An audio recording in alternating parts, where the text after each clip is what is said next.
정치뉴스의 넘버원 국회 라이브 원입니다. 시청자 여러분 안녕하십니까? 평일 오후 1시 국회에서 일어나는 정치권 소식을 빠르고 생생하게 전해드립니다. 7월 5일 금요일 국회 라이브 원 첫 순서 시작하겠습니다. 먼저 오늘의 주요 뉴스입니다.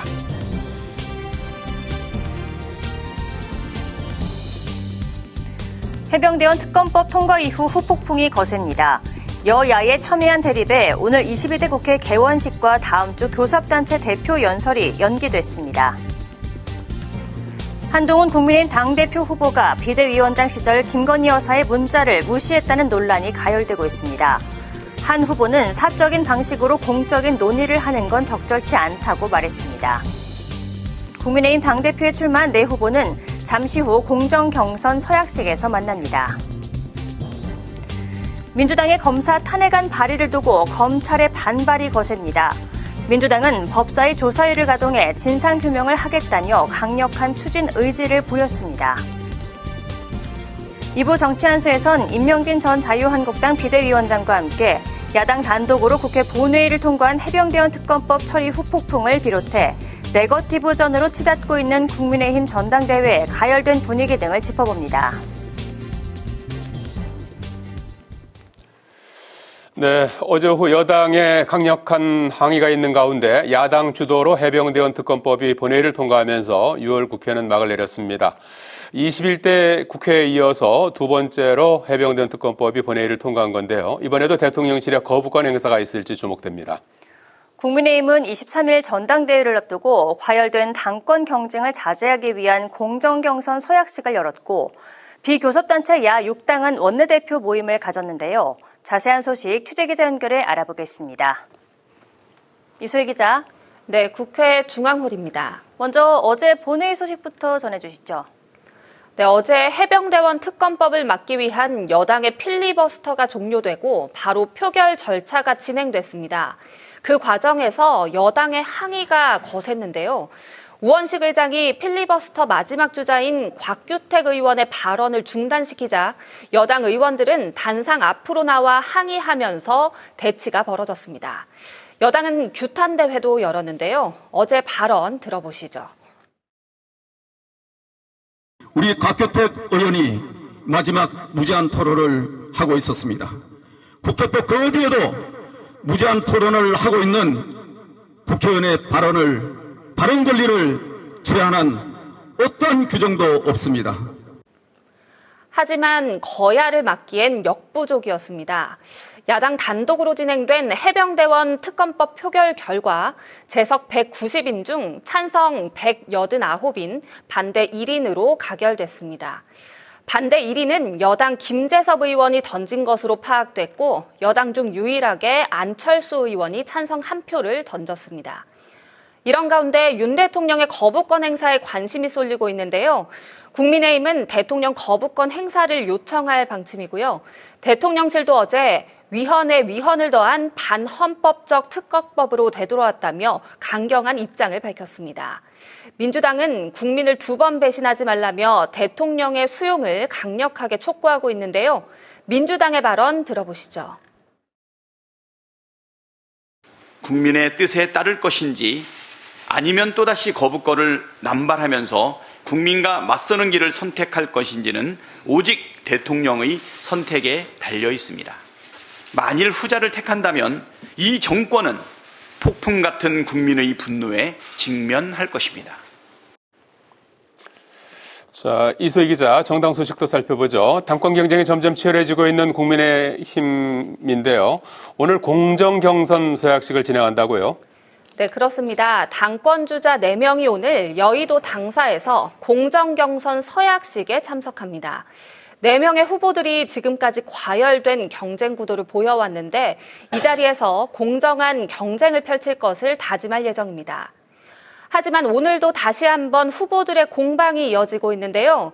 한동훈 후보가 비대위원장 시절 명품백 논란을 해명하고 싶다는 김건희 여사의 문자를 무시했다는 논란이 수면 위로 떠오르면서입니다. 이에 다른 후보들의 비판이 이어졌는데요. 원희룡 후보는 인간적으로 예의가 아니라며 저륜이라는 평가가 틀리지 않은 것 같다고 비난했습니다. 나경원 후보는 한 후보의 판단력과 경험이 부족했다며 당에 사과해야 한다고 밝혔고, 윤상현 후보는 결국 한 위원장과 대통령과의 신뢰가 없었다는 방증이라고 비판했는데요. 한동훈 캠프 측은 문자가 재구성된 것이고 기존 내용과 좀 다르다는 입장입니다. 또한 공식 채널을 통해 명품백 문제에 대해 사과해야 하지 않냐는 의사를 계속 전달해 왔다면서 공식 채널을 통해 소통이 이루어져야 한다고 판단했다고 밝혔습니다. 네, 민주당이 내놓은 검사 4명 탄핵안에 대한 논란도 거세지고 있습니다. 검찰 측도 오늘 민주당의 탄핵에 위법성이 있다는 입장을 다시 내놨죠. 네, 그렇습니다. 이원석 검찰총장은 민주당의 검사 탄핵안에 위법성이 있는지 법률적 검토를 하겠다고 밝혔습니다. 이 총장은 민주당의 검사 탄핵이 직권 남용이라고 비판하기도 했는데요. 검찰 측의 반발이 큰 상황에서 민주당은 국회법대로 원칙대로 하겠다는 입장을 거듭 강조했습니다. 민주당은 현재 4명 검사를 법사위에 불러 조사하는 방안과 청문회 등을 검토 중입니다. 검찰 독재 정치탄압 대책위원장을 맡고 있는 장경태 최고위원은 법사위 조사위를 가동해 검사 비위를 제대로 조사하겠다면서 불참 시 동행 명령장을 발부해서라도 출석시키겠다며 강경한 입장을 드러냈습니다.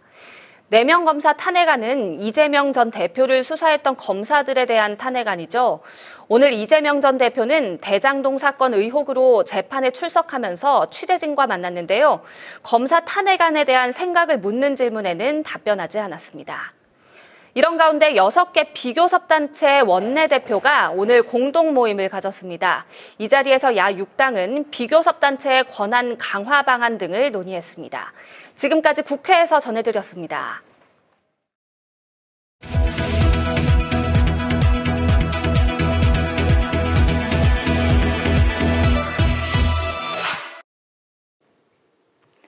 앞서 보신 것처럼 해병대원 특검법이 어제 야당 주도로 국회 본회의를 통과하면서 6월 임시국회가 막을 내렸습니다.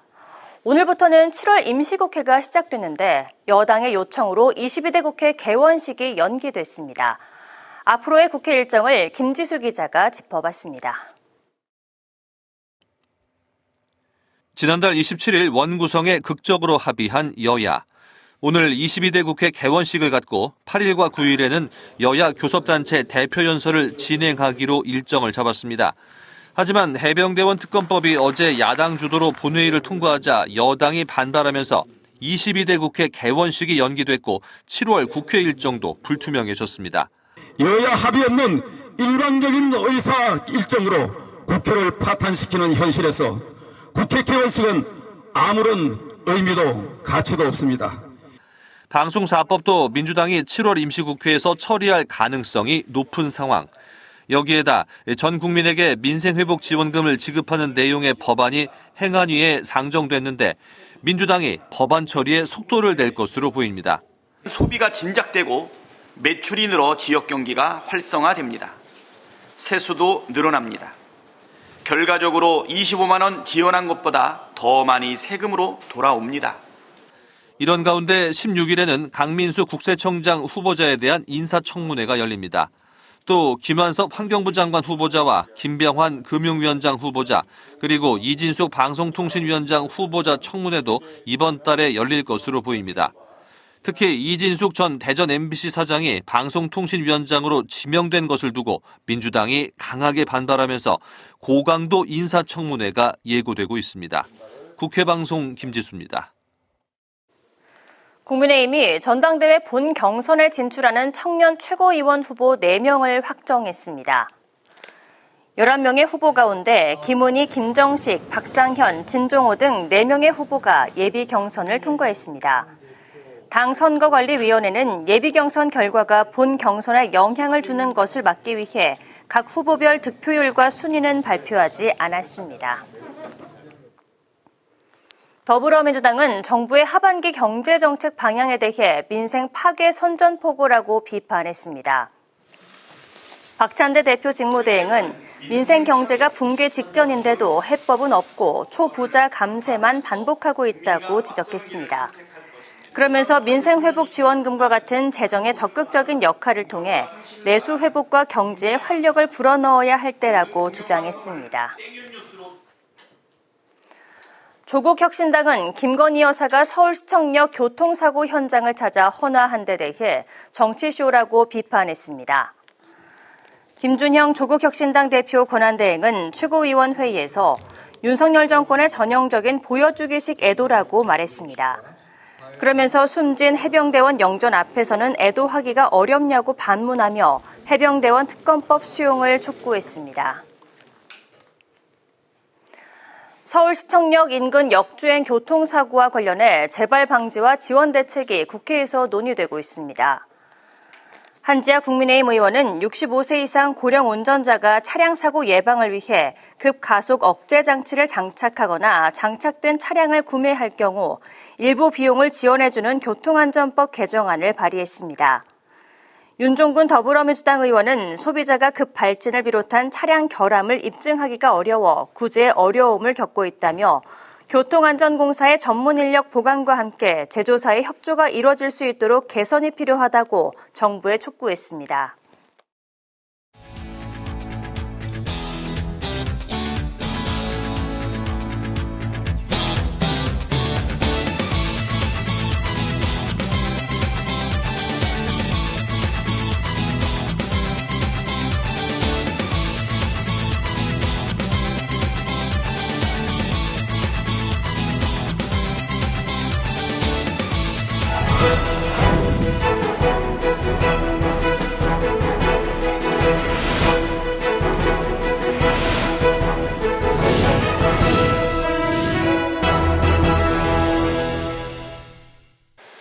예, 민주당이 어제 해병대원 특검법 본회의 처리를 강행하면서 국민의힘이 오늘로 예정됐던 22대 국회 개원식 참석을 거부했죠. 이에 우원식 국회의장이 개원식을 일단 연기하기로 하면서 사실상 무기한 연기된 상황인데요. 민주당이 이달 내 처리를 예고한 방송사법을 비롯해서 방송통신위원장 등의 인사청문회가 또 줄줄이 대기하고 있어서 여야의 극한 충돌 상황은 이어질 것으로 보입니다. 정치 한수 임명진 전 자유한국당 비대위원과 함께 현안 살펴보겠습니다. 안녕하십니까? 네, 안녕하십니까. 사실 오늘 22대 국회 개원식이 네. 물론 뭐 이제 어떤 그 세레모니 형식의 잔칫날이죠. 예, 오늘 이제 열기로 했었던 날인데 무기한 연기가 됐습니다. 대통령도 참석하기로 원래 돼 있었던 거고요. 그런데 이제 어제 발단이 된 것이 해병대원 특검법을 처리를 결과적으로 이제 했죠. 야당 이제 주도로 이제 강행 처리하는 과정에서 거기서 이제 고성도 오가고 그 앞서서 이제 24시간 동안 국민의힘이 또 필리버스터도 진행을 했고요. 그래서 거기에 대한 어떤 그 후폭풍이 쭉 이어지면서 이렇게 됐고 다음 주에 또 교섭단체 대표 연설도 또 연기가 되고 그래서 이제 7월 임시국회가 어떻게 될지 모르는 그런 상황입니다. 그래서 지난번 원구성에 이어서 또 개원식도 이렇게 또 무기한 연기되고 있는 22대 국회 초반 상황. 정치 원로로서 어떻게 보고 계시는지. 날이 더워가지고요. 네. 다들 걱정하고 짜증도 나고 그러는데 네. 이제 국회까지 저러니까 아마 국민들이 심기가 더 불편해진 것 같아요. 네. 뭐 주변 환경도 어렵고 이렇게 날씨도 이렇고 그러면은 정치권에서라도 좀 시원한 바람도 좀 불고 국민들의 마음도 좀 시원하게 해주고 달래주고 그래야 될 텐데 오히려 더 답답하게 하니까 저 국회에 저렇게 돈을 많이 주고 국가 재정을 써서 저렇게 운영을 하는 것이 무슨 덕이 되는가 이게 국가에 네. 그런 생각도 뭐 이따금 하게 되고 그리고 또 뭐 저는 뭐 거의 80년 살았는데 그러니까 뭐 우리나라의 현대사를 옆에서 지켜보고 살았거든요. 네. 이렇게 절망적이고 희망이 없고 정치가 우리에게 그런 우리를 실망하게 하고 낭망하게 하는 이런 처음인 것 같아요. 네. 뭐 옛날에 우리가 군사 정권 권위주의 시대도 겪었지만 네. 그때도 이러지는 않았어요. 네. 네. 정치를 보면 이렇게까지는 절망하지는 않았거든요. 그런데 지금 이걸 보면 우리나라의 미래가 있는가? 네. 어떻게 해야 이 점점 무슨 해결책은 보이지 않고 점점 이게 더 난마처럼 얽혀가거든요. 어디서부터 어떻게 풀어야 될지 지금 모르잖아요. 원인이 뭐라고 보십니까? 기원진이라는 게 뭐 야당에서는 여당 탓하고 여당에서는 서로 야당 탓. 탓하고 예. 서로 탓하고 예. 뭐 국민들 간에도 뭐 어떤 분들은 뭐 여당이 좀 잘못한다 그런 말 그렇게 생각하는 분들도 계시고 예. 또 뭐 야당이 잘못한다 이제 그런 분들도 계시고 그래서 이게 누구 탓이라고 얘기할 수는 없지만 두 사람 다 둘 다의 탓이죠. 예. 한쪽이 잘하면은 이렇게 될 수가 없거든요. 예. 근본적으로 저는 여당도 그렇습니다. 지금 예. 뭐 소수당이긴 하지만 예. 그래도 대통령 권력이라는 그런 집권 세력입니다. 그러니까 그 권력을 가지고 그 3권 중에 한 권력을 차지하고 있는 그런 집권당 아닙니까? 예. 이걸 해결할 수 있다고 생각하거든요. 예. 근데 이거를 못하고 있는 그런 조금 이 국정 운영에 미숙한 부분이 있어요. 그런 부분이 있고 야당도 또 이게 역지사지를 해야 되는 건데 뭐 좀 국회의원 수가 많다고 그래가지고 너무 한쪽으로 몰아붙이니까 또 어떻게 보면은 그렇게 다수당으로 밀어붙이는 좀 폭거라고 그럴까요? 예. 뭐 예? 이제 그런 것을 보면서 이제 국민의힘이 불쌍하기도 해요. 뭐 저 같은 경우는 무슨 생각을 하냐면 아니 저럴 줄 몰라고 선거에 졌냐? 어? 선거 져면 뭐 지면은 저런 조롱을 당하고 모욕을 당할 거 많이 알면서 그 선거를 졌냐. 아마 그 여당에서도 그렇고 이럴 줄 알았으면 선거를 어떻게든지 이겼어야 되는 건데 더 잘했어야 될 뻔했는데 아마 그런 생각을 여당에서 할 것 같아요. 예. 그러니까 야당도 보면 예. 상식적이질 않아요. 네. 네, 비상식적이에요. 이게 여러 가지를 보면. 그러니까 이게 뭐 누구를 탓할 수는 없고 두 당의 문제가 있는데 문제를 해결하는 것도 두 당이 서로 반성을 하고 물러나고 무슨 접점을 찾아야 되는 거지. 지금 뭐 국민들이 뭐 어떡하겠습니까? 누가 어떡하겠습니까? 해병대원 특검법 때문에 사실 어제 표면적으로는 네. 충돌을 했지 않습니까? 네. 물론 이제 최근에 이제 5월 30일 이후 국회가 개원한 이후에 이제 그간에 이제 뭐 원구성부터 해서 이제 계속해서 이제 그런 어떻게 보면 상대방에 대한 어떤 불신이 쌓여왔던 21대부터도 이제 뭐 이어져 왔던 그런 부분이 이제 있는 그런 상황이라고 봐야 될 텐데, 예를 들어서 해병대원 특검법만 놓고 보면은 지금 한동훈 비대위원장이 내놓은 안이 있지 않습니까? 그리고 조국 혁신당에서도 야권에서 이제 추천하고 있는 뭐 자신들은 빠질 수도 있다 이렇게 지금 수정한 입장을 내놨습니다. 그래서 그렇게 보면은 대통령도 뭐 공소수사가 끝나면 자기가 먼저 뭐 하자고 하겠다 이런 얘기도 해놓은 게 있고 좀 접점을 찾을 수는 없을까요? 아니 해병대원 그 특검법 문제만도 그렇습니다. 이거 참 불행한 일이거든요. 그리고 또 이런 일이 뭐 한두 번 일어나는 일도 저는 아닐 거로 생각을 합니다. 네. 근데 이게 지금 너무 얽혀 있어요. 그래서 본질이 지금 저는 본질에서 벗어났다고 생각해요. 지금 이 쟁점이. 예. 이게 해병대원의 뭐 최상병이 참 순직을 했고 불행한 일이고 참 가슴 아픈 일이죠. 예. 그러면 그게 뭐 그거를 해결해야 되는 그 근본적인 그런 문제점은 뭐냐? 예. 왜 이런 일이 일어났는가? 예. 원인을 분석을 하고 또 뭐 이런저런 말이 있으니까 진실은 또 뭔가 하는 거에 대해서는 이제 밝히고 외화부요? 그렇죠. 수사 외화부요? 그렇죠. 아니 수사 위협이 아니라 처음부터 시작할 때 이게 이런 말하자면 불행한 일이 왜 일어나게 됐는가? 뭐 누군 뒤에 책임이 있는가? 사고 뭐가 원인? 사고 원인이 뭔가 밝혀내고 이걸 방지하기 위해서는 뭘 어떻게 해야 되는가?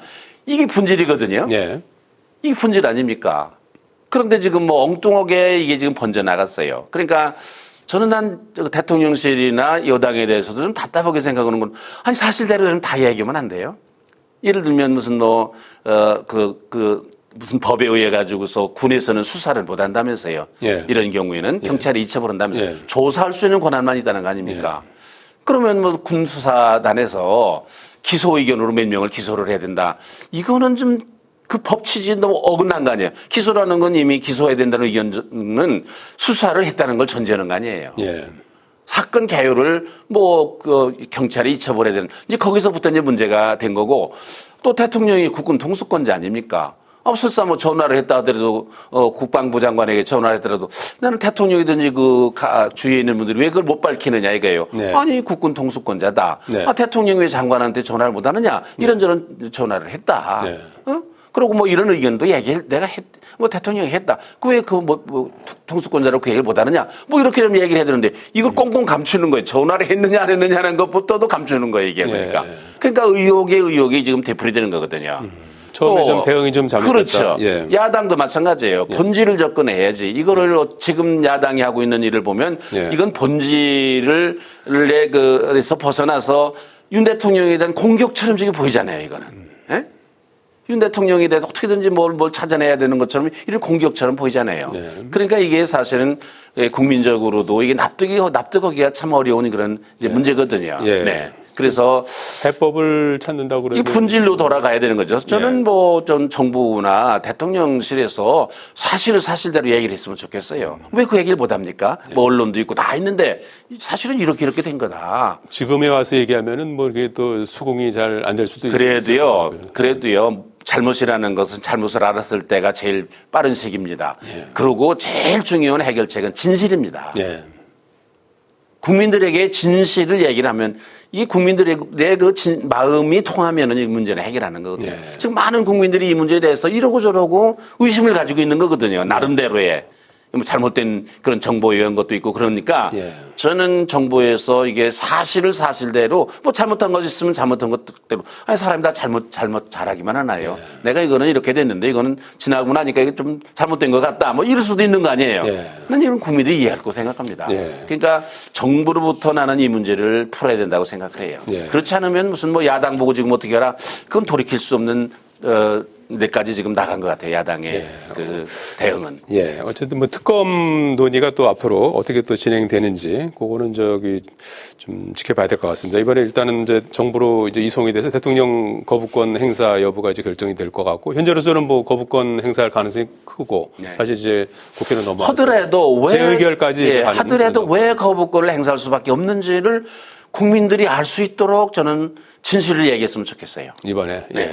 그래야 이 거부권 행사하는 거에 대해서 국민들이 명분이 있고 납득이 되는 거예요. 그렇지 않고 무조건 거부권만 행사한다. 그러면은 국민적인 의혹의 증폭은 커질 거로 생각하고 그게 이제 국회로 이제 넘어오면은 국회에서의 재의결도 의결을 둘러싸고 갈등과 대결이 심화될 거로 생각을 하는 거예요. 그러니까 거부권 행사한다 그러면 좋아요. 뭐 그건 헌법상의 권한으로 하는 거지만은 왜 거부권 행사할 수밖에 없는가 하는 거를 국민들이 납득할 수 있도록 얘기를 해줬으면 좋겠어요. 자, 지금 거기에 더해서 7월에 이제 그 문제를 이제 처리해야 되는 또 부분이 또 상당히 지켜봐야 될 부분이고 이진숙 전 대전 MBC 사장을 방통위원장에 지명하지 않았습니까? 그래서 뭐 방송법도 이번에 또 7월 중에 처리하고 해야 되고 또 청문회도 또 이와 관련해서 해야 되고 7월에 아주 파고가 아주 굉장히 높을 것 같습니다. 근데 이진숙 전 대전 MBC 사장 지명에 대해서 본인은 이제 방송이 지금 공기가 아니라 흉기다. 이렇게 이제 얘기를 했는데 여기에 대해서 언론단체들은 방통위를 계속해서 정쟁으로 몰고 가려는 의도다. 대선 캠프 출신을 반대한다. 이런 입장을 내놨고요. 야당에서도 방송장을 위한 선전포고다. 지명을 처리하다. 이렇게 지금 강력하게 지금 맞서고 있는 상황이거든요. 적절했다고 보십니까? 이러나 저러나 정부에서 다음번 방송통신위원장을 내정을 또 해야 되겠어요. 또 골라봐야 될 것 같아요. 지금 상황 보니까. 또 탄핵되니까. 뭐 탄핵할 것 같고 순조로울 것 같지는 않잖아요. 그러니까 저게 방송통신위원장을 둘러싸고 여야가 지금 이동관 때부터 시작해서 지금 뭐 김홍일 지금 두 번째 이런 일이 있잖아요. 장군 몽군인데 이거 이렇게 해서 되겠습니까? 정말 끝없이 이래서 되겠습니까? 이거 4, 5년, 5년 동안 정말 이러고 말 겁니까 이게? 얼마나 중요한 기관인데 국가기관인데 그래서 저는 옛날에 이동관 위원장 임명할 때도 지명할 때도 그런 말씀을 드렸습니다마는 이 문제도 좀 인사 문제이고 대통령의 고유 권한이라 하더라도 조금 좀 야당과 좀 협의를 했으면 좋겠어요. 최소한도 국민적 공감대 정도는 좀 가지고서 무슨 인사를 했으면 좋겠다. 이것도 마찬가지예요. 지금 여야가 지금 싸움을 하는데 정부에서는 임명하겠다 그러는 거고 야당은 뭐 탄핵까지 가겠다 뭐 민사청문회는 그만두고 뭐 벌써 또 탄핵 얘기가 벌써 나오고 이러는 상황이니까 이게 언제까지나 이렇게 쳇바퀴 돌듯 하지 말고 이거 판단은 결국 누가 하는 거냐? 국민들이 하는 거거든요. 국민들이 볼 때 적격한 사람인데 저 야당이 너무 저러는 거다. 뭐 이런 판단을 하는 건지 아니면 애당초 저거 싸움하자는 얘기지 뭐 제대로 야당이 받아들일 거로 생각을 해서 한 인사는 아닌 것 같다 뭐 이럴는지 예. 이 국민들이 마음은 있는 거거든요. 다 요새 다 지금 얼마나 많은 그 비밀이 없어요. 네. 뭐 옛날 천기라는 말이 있었는데 요새는 천기도 없어졌어요. 네. 그래가지고 국민들이 다 알아요. 언론에 보도되기 전부터 벌써 다 알고 평론하고 다 자기 나름대로 생각을 가지고 있는데 위원장님께서 보시기에는 그럼 뭐 좀 적격자라고 조금 보시나요? 저는 그 후보자에 대해서 뭐 어떤 마음을 가지고 그랬는지는 잘 모르지만은 이제 겉으로 드러난 여러 가지를 보면 예? 또 야당이 지적하는 여러 가지를 보면 그거는 조금 그 야당이 인사청문회라든지 뭐 이런 걸 통해서 인정해주고 뭐 방송통신위원회를 잘 끌어갈 수 있도록 그렇게 야당이 협력할 만한 그런 인물이다. 뭐 인사청문회 할 때는 반대를 하죠. 그래도 한 번 또 임명을 하면 또 그대로 협력하고 가는 경우가 수용하고. 많이 있잖아요. 예. 수용하고. 예. 그럴 생각으로 임명한 것 같지는 않아요. 그렇습니다. 예? 그럴 예. 생각하고 임명한 것 같지는 않아요. 야당의 반발을 무릅쓰고 하겠다 이런. 그래서 저는 속으로 그 생각을 하는 거예요.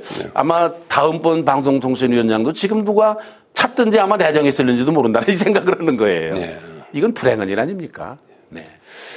또 민주당이 검사 4명에 대한 탄핵안을 발의하지 않았습니까? 본회의에서 발의하고 처리한 게 아니고 이제 그거를 이제 또 법사위로 보내서 법사위에서 이제 4명에 대해서 청문 절차를 거치겠다는 그런 계획입니다. 그리고 민주당에서는 일단 뭐 이 4명의 검사가 표면적으로는 피의 사실 공표, 위증교사, 봐주기 수사 의혹 이런 등등의 탄핵 사유를 들었는데 또 여당에서는 이분들이 다 이제 대장동 수사를 대부분 했던 사람들이고 그런 부분들을 듣고 또 그다음에 오늘 아침 이원석 총장도 민주당의 직권남용이자 보복성 사법방해다 이렇게 하면서 격렬하게 지금 반발하고 있는 그런 상황이거든요.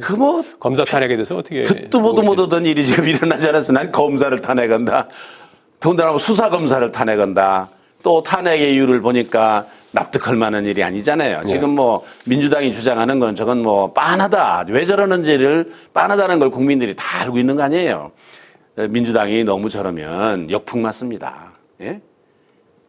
국민들이 그렇게 바보가 아니에요. 다 판단하고 짐작하고 알고 있어요. 그거를 무슨 그렇게 말한다고 그래가지고 그거는 손바닥으로 하늘 가리기지. 자기들이 알아야 됩니다. 이러다가는 너무 이러다가는 정말 역풍 맞는다. 이게 제일 무서운 게 민심이에요. 민심. 법이고 180석, 190몇 석 그거 아무 의미 없습니다. 민심의 바람이 불면 그거는 아무것도 아닙니다. 바뀔 수 있다. 예, 민심이라는 건 배를 가기도 하지만 배를 뒤집기도 하는 게 민심입니다. 그렇기 때문에 그 민주당이 그런 일을 하는 거는 누가 뭐라고 할 수는 없지만 그러나 잘 생각해야 된다. 예? 이게 무슨 할 수 있다고 다 얘기하는 게 아니다. 다수당이라고 그래서 민심도 생각을 해야 되는 거고 국민들이 어떻게 생각하는지도 살피고 민주당이 나는 이건 조심해야 될 일이라고 생각합니다. 네. 지금 민주당 입장은 190석 야권에 만들어준 것이 이제 민심이고 그 민심의 힘으로 추진한다 이런 논리 같은데. 자꾸 그런 얘기하면 안 되는 거는 그러면은 190석 모든 국민들이 다 민주당을 지지한 사람입니까? 아닙니다. 반대하는 사람 많이 있습니다. 그리고 투표수를 보더라도 45%가량이 민주당을 반대한 사람들입니다. 국민들 가운데. 또 자기들을 지지했다 하더라도 우리가 널 뽑아줘서 당신들을 뽑아줬으니까 무슨 일이 있는지 다 해서 줬다. 그건 아니잖아요. 예? 그건 아니잖아요. 뽑아줬지만은 제대로 하라고 뽑아줬지 무슨 저렇게 그냥 난데없는 저런 그 몰상식은 일이나 하라고 뽑아준 건 아니잖아요. 그러니까 뽑아줬으니까 우리는 뭐든지 다 할 수 있다. 그건 잘못된 생각이죠. 네. 검사 탄핵 자체가 좀 무리한 거다 이렇게 이제 보시는 거. 왜 그렇습니까? 아니 수사검사들을 탄핵하는 그런 일을 보셨습니까? 그리고 탄핵의 내용이 그게 탄핵을 할 만한 그런 내용입니까? 예? 설사 그런 내용이 있다 하더라도 자기들을 수사한 그런 그 검사이기 때문에 조심해야 되는 거거든요. 그게 사실은 상식적인 일 아니겠습니까? 네. 시간이 다 됐어요. 끝으로 여당 전대가 이제 18일 정도 남았나요? 23일에 치러지는데 여러 가지 이슈들이 계속해서 쏟아져 나오고 있는데 윤심 경쟁, 배신자 논란, 최근에는 총선 패배론도 굉장히 커지고 있습니다. 위원장님께서 이 총선 패배론에 대해서는 어떻게 평가하십니까? 저는 패배에 대한 책임이 여러 가지가 있죠. 그러나 형식적으로든지 여러 가지 면에서 총선을 총괄지휘했던 당 대표가 제일 책임이 크다고 생각합니다. 예. 물론 본인 자신도 내가 100% 책임 있다 그런 얘기를 하지 않았습니까? 어떻든 간에 당 대표가 책임이 있기 때문에 그 총선에 패배를 하는 당 대표가 그 책임 있는 사람이 애당초 처음부터 또 당 대표를 하겠다고 이번에 나온 거는 저는 좀 사려 깊지 못한 일이다 생각을 하고요. 그래서 생기는 여러 가지 당내에 지금 파열음이 있지 않습니까? 이게 당내에 여러분들이 한동훈 전 비대위원장이 당대표를 나오지 못하도록 말렸어야 되는 거예요. 예. 저는 지금 한동훈 대표가 이게 뭐 당대표가 될 자격이 있다 없다 그거보다는 지난번 총선을 치렀던 책임자로서 또 지금 이게 나오는 거는 이거는 상식적으로든지 마땅한 일이 아니다. 이제 그런 면에서 저는 이분이 뭐 당선이 되든지 안 되든지 간에 그 여당에 대해서 저는 많은 걱정을 하고 있어요. 네. 네. 한동훈 비대위 후보 입장에서는 뭐 원희룡 후보나 뭐 다른 후보들도 이제 같은 공동 선대위원장 같은 거 하면서 책임이 있지 않느냐. 그리고 뭐 대통령도 또 있지 않냐. 이런 반론을 할 법합니다. 거기에 대해서 그렇죠. 예. 그렇지만은 뭐 누가 보든지 간에 당을 대표한 총선 때 당을 대표하고 총선을 지휘한 사람은 비대위원장이다. 뭐 그건 뭐 더 말할 것도 없는 거죠. 예, 알겠습니다. 그 책임에서 벗어날 수는 없을 겁니다. 예, 알겠습니다. 여기까지 듣겠습니다. 고맙습니다. 예, 정치 한수 임명진 전 자유한국당 비대위원장과 함께했습니다. 시청해주신 여러분 고맙습니다.